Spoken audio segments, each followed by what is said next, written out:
Hi friends, welcome to bio earn. আজকে আমরা আলোচনা করব ক্লাস 11 রায়ান মার্টিনের প্রশ্নবিচিত্রা থেকে মডেল কোশ্চেন পেপার 3 এটা নিয়ে। আজকে যে ভিডিওটি ক্লাস 11-এর জন্য রয়েছে, এখানে শুধুমাত্র সেকশন 1 আর তারপরে তোমাদের নিচের দিকে চলো দেখতে হবে সেকশন 2, এই দুটো নিয়ে আলোচনা করা হবে। এটা হচ্ছে পার্ট 1 ভিডিও। এর পার্ট 2 ভিডিও খুব তাড়াতাড়ি বিকালের দিকে বা সন্ধ্যা সময়ে আসতে পারে। সেটা হচ্ছে গ্রুপ বি, সি আর গ্রুপ ডি থেকে আসবে সমস্ত 1 নম্বরের কোশ্চেনগুলো নিয়ে, ঠিক আছে? তো চলো, তোমরা জানো তোমাদের যদি কোনো প্রশ্ন সলভ করতে প্রবলেম হয় বড় কোশ্চেনগুলো, সেগুলো তোমরা অবশ্যই কমেন্ট করে জানাও, পরে আমি আলোচনা করে দেব। আর তোমরা প্লিজ সবাই কিন্তু ভিডিওটা কমপ্লিটলি দেখো, কারণ তোমরা পুরোটা ভিডিও দেখো না, মাঝে মধ্যে একটু করে দেখে নাও, ঠিক আছে? তোমাদের কাছে রিকোয়েস্ট, তোমরা স্কিপ না করে পুরোটাই দেখো। দেখো, প্রথম সেকশন এতে যেটা প্রশ্ন রয়েছে সেটা হচ্ছে একটি বৃহৎ ভৌগোলিক অঞ্চলের বিভিন্ন বাস্তুতন্ত্রের বিভিন্ন জীব সম্প্রদায়ের জীব প্রজাতির সামগ্রিক বৈচিত্র্যকে বলা হয় আলফা বৈচিত্র্য, বিটা বৈচিত্র্য, গামা বৈচিত্র্য, না কোনোটি নয়। অর্থাৎ একটা বৃহৎ ভৌগোলিক অঞ্চলের মধ্যে যে সমস্ত জীব সম্প্রদায় রয়েছে, এরকম এই বিভিন্ন ছোট ছোট অঞ্চলে ভাগ করা যায় এগুলোকে, ঠিক আছে? একটা বৃহৎ ভৌগোলিক অঞ্চলের মধ্যে অনেক ছোট ছোট ক্ষুদ্র ক্ষুদ্র অঞ্চল রয়েছে। এই টোটাল জীব ভৌগোলিক অঞ্চলের যে জীব বৈচিত্র্য তাকে বলা হয় গামা বৈচিত্র্য, ঠিক আছে? গামা বৈচিত্র্য। আর এখানে এর মধ্যে একটি অঞ্চলের মধ্যে যখন জীব সম্প্রদায়ের একটা কোনো ভৌগোলিক বাস্তুতন্ত্রের ক্ষুদ্র বাস্তুতন্ত্রের যখন জীব বৈচিত্র্য আলোচনা করা হয় তখন তাকে বলা হয় আলফা। এরকম কাছাকাছি অবস্থিত দুটো আলফার মধ্যে যখন করা হয় তখন সেটাকে বলা হয় বিটা। আর এরকম বড় একটা বৃহৎ ভৌগোলিক অঞ্চলের মধ্যে যখন জীববৈচিত্র্য করা হয় তখন সেটাকে বলা হচ্ছে গামা, ঠিক আছে? তার থেকে যদি আরও বড় ভৌগোলিক অঞ্চল করা হয় ডেল্টা, ঠিক আছে? এরকমভাবে চলতে থাকে। এরপর রয়েছে কমপ্লেট কোন প্রাণীর বৈশিষ্ট্য। কমপ্লেট দেখো নিডারিয়া, টিনোফোরা, অ্যান্ডেলিডা, পরিফেরা, ঠিক আছে? কমপ্লেট যেটাতে দেখা যায় সেটা হচ্ছে অপশান বি, টিনোফোরাতে, ঠিক আছে? কমপ্লেট কি জানো? কমপ্লেট হচ্ছে তোমাদের কিছু কিছু প্রাণী রয়েছে তাদের বাইরের গায়ে লম্বালম্বিভাবে 8টা চিরুনির মতো পাত থাকে, ঠিক আছে? এরকম চিরুনির মতো পাত, এইগুলো হচ্ছে সিলিয়া দ্বারা তৈরি থাকে। এগুলো সিলিয়া দ্বারা তৈরি থাকে, যে জন্য তাকে চিরুনির মতো লাগে, ঠিক আছে? এটাকে বলা হচ্ছে কমপ্লেট। এরকম 8টা করে থাকে যে সমস্ত প্রাণীতে, তাদেরকে বলা হয় টিনোফোরা পর্বের প্রাণী। আর এরকম প্রাণীর নাম কি? বেরো আছে, হার্মিফোরা আছে, প্লিউরোব্রাঙ্কিয়া আছে, এগুলো, ঠিক আছে? পরের প্রশ্ন, আত্তীকরণ মূল দেখা যায় কোথায়? অর্কিডে, মেন্থায়, গুলঞ্চে, না রাসনাতে? আত্তীকরণ মূল, যেটাকে ইংরেজিতে বলা হয় অ্যাসিমিলেটরি রুট, ঠিক আছে? অ্যাসিমিলেটরি রুট, সংক্ষেপে AR লিখলাম, ঠিক আছে? এগুলো কী ধরনের, এগুলো কী রকম হয়? এগুলো হচ্ছে ক্লোরোফিল যুক্ত হয়, ঠিক আছে? এদের হচ্ছে ক্লোরোফিল থাকে। আর এগুলো সবগুলোই হচ্ছে অস্থানিক মূল। যারা সালোক সংশ্লেষ করতে পারে তাদেরকেই বলা হচ্ছে আত্তীকরণ মূল বা অ্যাসিমিলেটরি রুট। এইরকম মূলের উদাহরণ হচ্ছে গুলঞ্চ আর হচ্ছে পানিফল। গুলঞ্চের সায়েন্টিফিক নেম মনে রাখবে, এটার নাম হচ্ছে টিনোস্পোরা কর্ডিফোলিয়া, ঠিক আছে? টিনোস্পোরা কর্ডিফোলিয়া সংক্ষেপে লিখছি। আর পানিফলও কিন্তু তোমাদের এক ধরনের আত্তীকরণ মূল, যার নাম হচ্ছে সায়েন্টিফিক নেম ট্রাপা বিসপিনোসা, ঠিক আছে? বিসপিনোসা,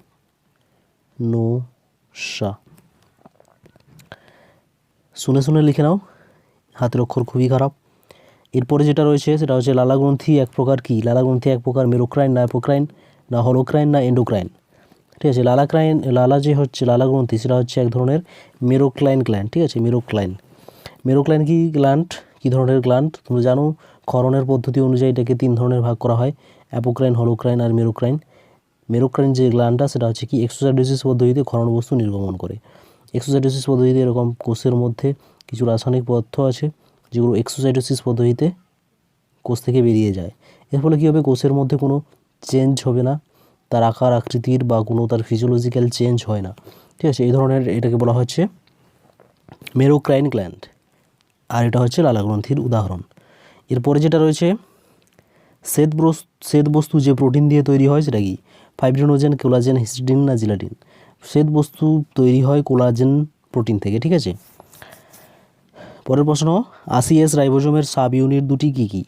80S এর মধ্যে কী কী থাকে? 80 এর মধ্যে থাকে 60 আর 40, 60 আর 40 অর্থাৎ অপশান ডি। ঠিক আছে। আর 70 এর মধ্যে কী কী থাকে? 70 এর মধ্যে থাকে 30 আর 50 মিলে তৈরি হয় 70, আর 60 আর 40 মিলে তৈরি হয় 80 রাইবোজোম। পরের প্রশ্ন, প্রদত্ত কোনটিকে পলিমরফিক অঙ্গাণু বলা হয়? পলিমরফিক অঙ্গাণু বলা হয়, অপশানগুলো দেখো, গলগি বডি, অনুনালিকা, লাইসোজোম না গ্লাইঅক্সিজোম। এটা সঠিক উত্তর হবে লাইসোজোম। ঠিক আছে। পলিমরফিক মানে তার বহু রূপ রয়েছে, অর্থাৎ বাংলাতে বলা হয় বহুরূপতা দেখা যায় এমন একটা কোষ অঙ্গাণুর নাম। এটা হচ্ছে লাইসোজোম। লাইসোজোমের বিভিন্ন রূপ হয়েছে। এটা প্রাথমিক লাইসোজোম থাকে, গৌণ লাইসোজোম থাকে। গৌণ লাইসোজোমের মধ্যে তোমাদের পড়েছো তোমরা হেটেরোফ্যাগোজোম, রেসিডুয়াল বডি। ঠিক আছে। এরকম বিভিন্ন রূপে লাইসোজোম থাকতে পারে, তার জন্য এটাকে বলা হয় পলিমরফিক অঙ্গাণু। পরের প্রশ্ন, উদ্ভিদ প্রধানত যে প্রকার জল মাটি থেকে মূল দ্বারা শোষণ করে তা হচ্ছে লবণাক্ত জল, ভৌমজল, কৈশিক জল না রাসায়নিকভাবে সংযুক্ত জল? এর সঠিক উত্তর হবে কি? অপশান সি, কৈশিক জল। মাটির মধ্যে যে মাটির কণাগুলো থাকে, সেই কণাগুলোর মাঝখানে যে জল থাকে তাকে বলা হচ্ছে মাটির কৈশিক জল। এই মাটির কৈশিক জলকে উদ্ভিদ মূলরোম দ্বারা শোষণ করে।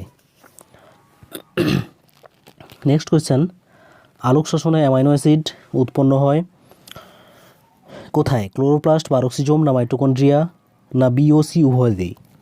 ঠিক আছে। এইটাতে যে আলোক শোষণ পদ্ধতিতে অ্যামাইনো অ্যাসিড তৈরি হয় পারক্সিজোম আর মাইটোকন্ড্রিয়া উভয়তেই, অর্থাৎ অপশান ডি সঠিক উত্তর, বিওসি উভয়ই। দেখো, পারক্সিজোমে যে অ্যামাইনো অ্যাসিডটা উৎপন্ন হয় সেটা হচ্ছে গ্লাইসিন, আর মাইটোকন্ড্রিয়াতে যেটা উৎপন্ন হয় সেটা হচ্ছে সেরিন। ঠিক আছে। এই দুটো অ্যামাইনো অ্যাসিড আলোক শোষণ পদ্ধতিতে তৈরি হয়, একটা হচ্ছে পারক্সিজোমে আর একটা মাইটোকন্ড্রিয়াতে।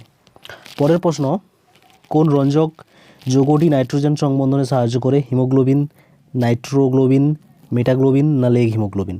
তোমরা জানো নাইট্রোজেন সংবন্ধনে সাহায্য করে যে রঞ্জক পদার্থ তাকে বলা হচ্ছে লেগ হিমোগ্লোবিন। এটা হচ্ছে মটর গাছের অর্বুদে অবস্থান করে দিয়ে নাইট্রোজেন সংবন্ধনে হেল্প করে। ঠিক আছে। পরের প্রশ্ন, প্রদত্ত কোন আয়ন পত্ররন্ধ্রের বন্ধ ও উন্মোচন প্রক্রিয়ায় সাহায্য করে? Potassium ion, zinc ion, magnesium ion না ম্যাঙ্গানিজ আয়ন? এর সঠিক উত্তর কী হবে? Option A, potassium ion. Potassium ion আমাদের যে পত্ররন্ধ্র রয়েছে সেই পত্ররন্ধ্রের উন্মোচন আর বন্ধ হওয়াকে নিয়ন্ত্রণ করে। এর সম্পর্কিত বিভিন্ন হাইপোথিসিসগুলো পরে আলোচনা করা হবে যখন টপিক ওয়াইজ তোমাদের পড়ানো হবে, সেই সময় কিন্তু সমস্ত টপিক খুব ডিটেলসে পড়ানো হবে। ঠিক আছে। এখন আমি শুধুমাত্র তোমাদের কোয়েশ্চেন ব্যাংকের প্রশ্নগুলো আলোচনা করছি, এরপরে খুব শীঘ্রই তোমাদের বিভিন্ন টপিক আলোচনা করব। ঠিক আছে। পরের প্রশ্ন দেখো, কুপ্পার কোষ কোথায় থাকে?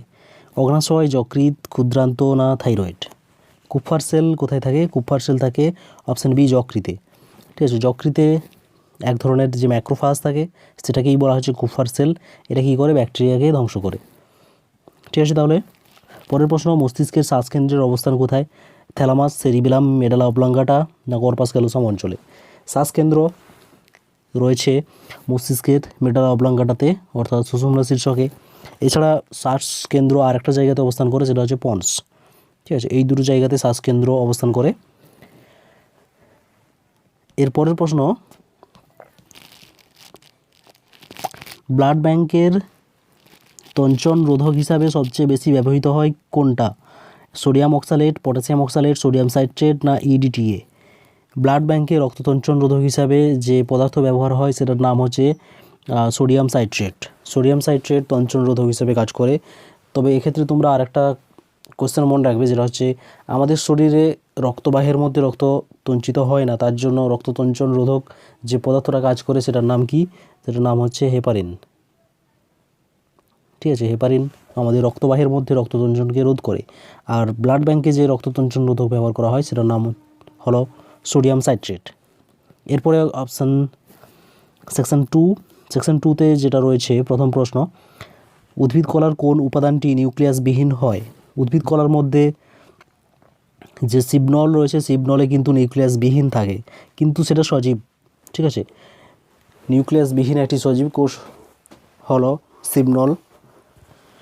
অথবা যেটা রয়েছে অথবা রয়েছে সার্কোমিয়ার। কাকে বলে সার্কোমিয়ার জানো তোমরা, এটা হচ্ছে পেশির সঙ্গে যুক্ত একটা টার্ম।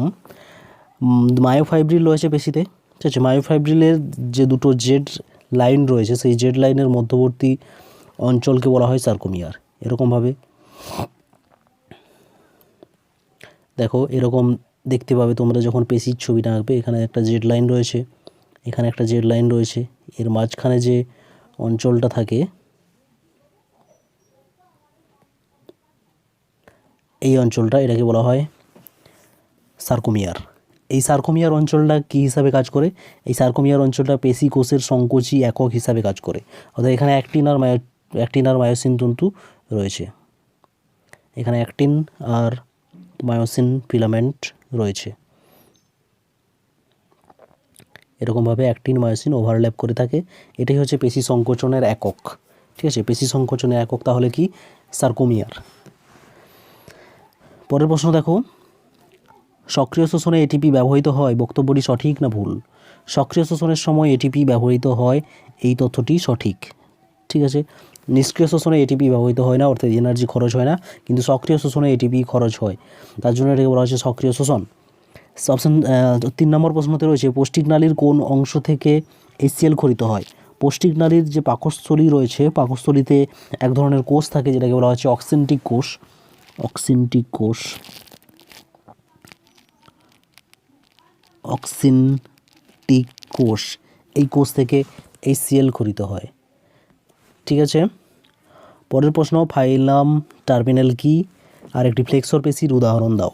ফাইলাম টার্মিনাল তোমরা দেখবে সুষুম্না কাণ্ডের যে ছবিটা রয়েছে, এরকম সুষুম্না কাণ্ড থাকে। এখানে বিভিন্ন রকম স্নায়ুগুলো থাকে, তার মধ্যে শেষের দিকে একদম শেষের দিকে যে স্নায়ুটা থাকে তাকে বলা হচ্ছে ফাইলাম টার্মিনাল। এটা হচ্ছে এক ধরনের স্নায়ুকোষবিহীন স্নায়ুতন্তু। অর্থাৎ এখানে স্নায়ুতে কি থাকে? স্নায়ু কোষ থাকে, তারপরে অ্যাক্সন ডেনড্রন থাকে। এখানে যে স্নায়ুটা রয়েছে সেটা হচ্ছে কোষ দেহবিহীন স্নায়ুতন্তু, যেটা একদম সুষুম্নাকাণ্ডের নিচের দিকে রয়েছে, তাকে বলা হয় ফাইলাম টার্মিনাল। তারপরে যেটা রয়েছে, একটি ফ্লেক্সর পেশির উদাহরণ দাও। একটি ফ্লেক্সর পেশি কাকে বলে জানো তোমরা? যে সমস্ত পেশি দুটো অস্থিকে কাছাকাছি আসতে সাহায্য করে তাকে বলা হয় ফ্লেক্সর পেশি। আর এই রকম পেশির উদাহরণ হলো আমাদের হাতের ক্ষেত্রে বাইসেপস পেশি, যেটা বাইসেপস পেশি সংকুচিত হলে হাত কাছে চলে আসে আর একটা অস্থির কাছাকাছি। আর একটা হচ্ছে হাঁটুতে যে গ্যাস্ট্রোকনেমিয়াস পেশি রয়েছে, সেই পেশির সংকোচনে হাঁটু ভাঁজ হয়, এর ফলে পা আমাদের উত্তোলিত হয়। এটাই হচ্ছে এক ধরনের ফ্লেক্সর পেশির উদাহরণ, ঠিক আছে ফ্রেন্ডস। এই ভিডিওতে এটুকুই। পরের ভিডিওতে থাকবে 2 মার্কের প্রশ্নের উত্তর গ্রুপ বিতে, আর গ্রুপ সিতে যে 3 নম্বরের প্রশ্নগুলো রয়েছে তার মধ্যে 1 যে মার্কের কোশ্চেনগুলো রয়েছে সেগুলো আলোচনা করব। তার সাথে সাথে গ্রুপ ডিতে যে 4+1 কোশ্চেনগুলো রয়েছে সেই 1 মার্কের প্রশ্নগুলো আলোচনা করব। ততক্ষণ তোমরা ভালো করে পড়তে থাকো। অল দ্য বেস্ট, দেখা হচ্ছে পরের ভিডিওতে। টাটা।